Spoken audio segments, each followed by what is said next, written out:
Pagadian City, a vibrant destination in the Philippines, showcases the intricate relationships between tourism, culture, and society.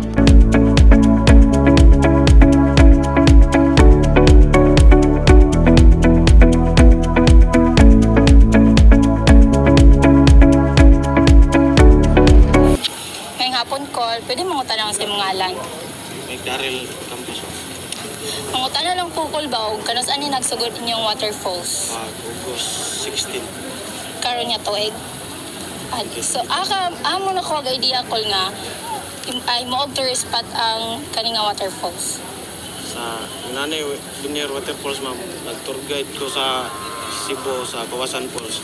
Unang natunaw ko og uli nga libyuan ang mga kaning falls diri sa Pulawan. So, giun sa unsaan po pamaagi niyo, Col, para ma-sustain ang cleanliness sa aning nga waterfalls? Ang sa akong pagkuandre, number 1, pagbantay sa mga ligo o sa mga basura, gianam din ako na og gipos sa matag adlaw nga na mga ligo.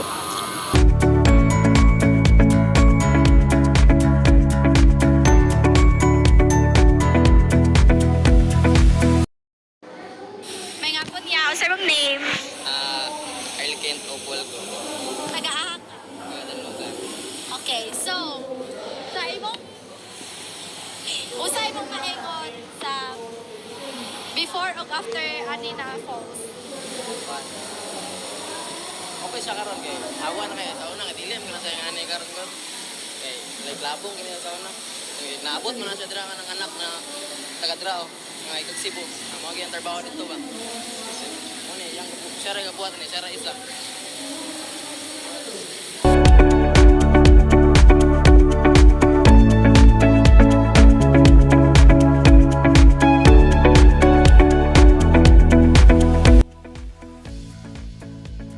The economic benefits of tourism for Pagadian City include job creation and increased income for local businesses, fostering community development.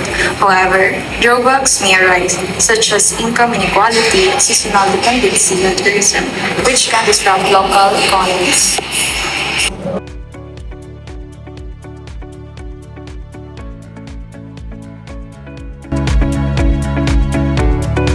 Tourism in Pagadian City influences cultural identity and traditions by showcasing local festivals like the Pasalamat Festival and the Bigayon Festival, which celebrate community values and heritage.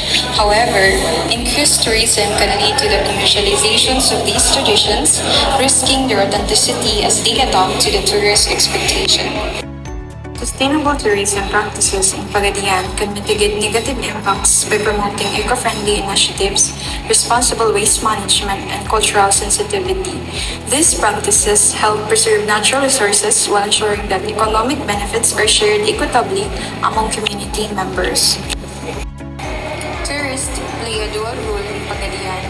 They can preserve local cultures by engaging respectfully with traditions and supporting local artisans.